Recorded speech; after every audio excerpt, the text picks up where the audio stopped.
అందరికీ నమస్తే. Welcome back to our channel. నేను మీ రమ్య.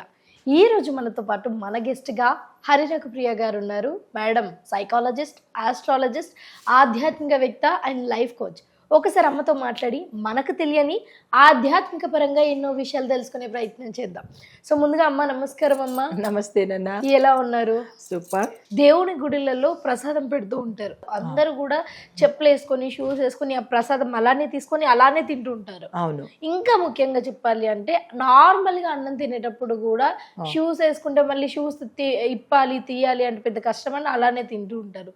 నిజంగా అన్నం తినేటప్పుడు కానీ లేకపోతే ఈ ప్రసాదాలు తినేటప్పుడు కానీ అలా చెప్పులు షూస్ వేసుకుని తినడం అది ఎంత వరకు మంచిది? మన హెల్త్ మీద కానీ లేకపోతే మన పీస్ ప్రశాంతత మీద కానీ ఎలాంటి ప్రభావం పడే అవకాశం ఉండొచ్చు? చాలా దుష్ప్రభావాలు కనపడతాయి నాన్న.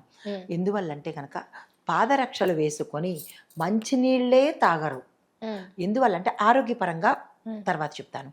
ముందు ఆధ్యాత్మిక పరంగా చూసినట్టయితే కనుక చెప్పులు వేసుకొని మంచినీళ్ళు కానీ ఆహార పదార్థాలు కానీ మరీ ముఖ్యంగా అన్నం కానీ తిన్నట్టయితే వాళ్ళకి ఆరోగ్య సమస్యలతో పాటు అప్పుల బాధలు, రుణాలు తీసుకోవడము, అదే వాళ్ళు బిజినెస్ అయితే బిజినెస్ లాస్ అవ్వటము, అదే మామూలు సామాన్యమైన వాళ్ళైతే ఉద్యోగాలు పోవటము, మానసిక అశాంతి, ఇలాంటివన్నీ అంటే మనసుకి శాంతి లేకపోవడము, దుష్ప్రభావాలు కలగడము జరుగుతాయి చెప్పులు వేసుకుని భోజనం చేస్తాయి. చాలా చోట్ల నేను చూస్తుంటాను, బఫేలు తినేటప్పుడు కానీ మీరన్నట్టు అన్నదానం చేస్తున్నప్పుడు అన్నదానంలో తింటూ ఉండడం కానీ, లేదంటే పెళ్ళిళ్ళలోను ఫంక్షన్స్లోను షూస్ వేసుకునే చాలా మంది, అంటే లేడీస్ సంగతి పక్కన పెట్టినా ఎక్కువగా జెంట్స్ ఎక్కువగా వాళ్ళ అటైర్కి షూ లేకపోతే ఏదో డిగ్నిటీ తక్కువ అన్నట్టుగా దాంతోనే తినేస్తూ ఉంటారు. ముఖ్యంగా హై క్లాస్ ప్రొఫైల్స్ ఎవరైతే ఉంటారో వాళ్ళు ఇంకా షూస్ తీయడానికి కూడా కొంచెం ఇది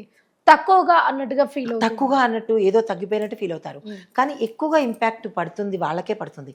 ఇంకా సామాన్య ప్రజలు కొంచెం భయం భీతితో తినకూడదు అన్న ఉద్దేశం వాళ్ళకి తెలుస్తుంది. హై ప్రొఫైల్ వాళ్ళకి తెలుసు, సూటు బూటు వేసుకున్నది ఎవరి కోసమమ్మా? అది భగవంతుడి ముందు కాదు కదా మనకి ఇలాంటివన్నీ. కానీ వాళ్ళే ఎక్కువగా నష్టపోతున్నారు, బయటకు తెలీదు. ఇందాక అనుకున్నట్టుగా వాళ్ళకి ఏముంటాయి, నష్టాలు ఏముంటాయి, వాళ్ళు ఎప్పుడు రిచ్చే కదా అని అనుకుంటారు, కార్లు ఉన్నాయి, పని మనుషులు ఇలా అనుకుంటూ ఉంటారు. కానీ వాళ్ళు పడే వేదన కానీ వాళ్ళు పడే నష్టాలు కానీ ప్రపంచానికి తెలీదు.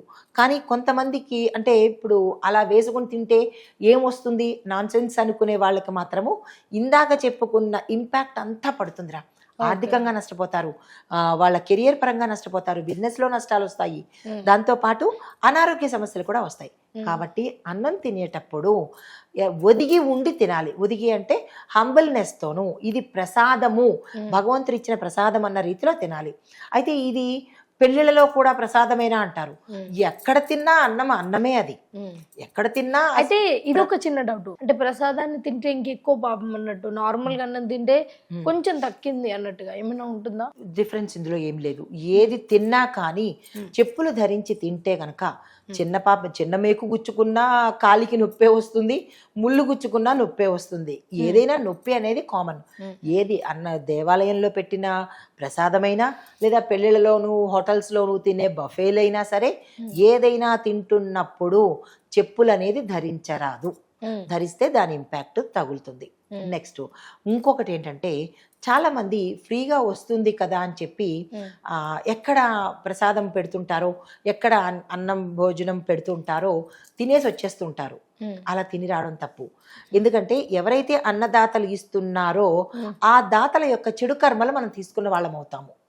కాబట్టి ఉచితంగా భోజనం వస్తుంది కదా అని ఎగేసుకుని ఎక్కడ పడితే అక్కడికి వెళ్ళిపోవడం కాకుండా తిని వచ్చిన తర్వాత అది దేవాలయంలో భోజనాలైనా సరే లేదు అంటే ఎక్కడ భోజనం అయినా సరే మన వంతుగా కొంత డబ్బుని ఇస్తే, ఇప్పుడు దేవాలయంలో ప్రతి గురువారం రోజు అన్నాలు పెడుతుంటారు, లేదా క్షేత్రాలలో ఫ్రీ అన్నదానం అనేది ఉంటుంది. అక్కడ తిని రావడమే తప్ప తిరిగి పెట్టే జ్ఞానం ఉండదు.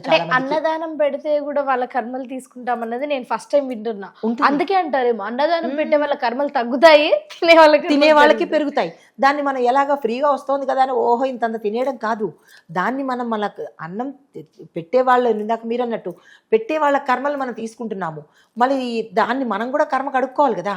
మన వంతుగా అంత ఇవ్వలేకపోయినా ఎంతో కొంత తృణమో పణమో మన అన్నం తిన్నందుకు రుణపడిపోకుండా అక్కడ వారికి కనుక డబ్బులు ఇచ్చినట్టయితే ఈ యొక్క ఇంపాక్ట్ మన మీద పడదన్నమాట. ఓకే అమ్మా, థ్యాంక్ యూ సో మచ్. అన్నం ఎక్కడ తినాలి, ఎలా తినాలి, ఏ రకంగా తినాలి, చెప్పులు విప్పేయాలా వద్దా, ఒకవేళ విప్పేయకపోతే ఎలాంటి పాపాలు మనకు చుట్టుకుంటాయి అన్న విషయాలన్నీ కూడా చాలా చక్కగా వివరించారు. Thank you so much once. నమస్తేనన్నా.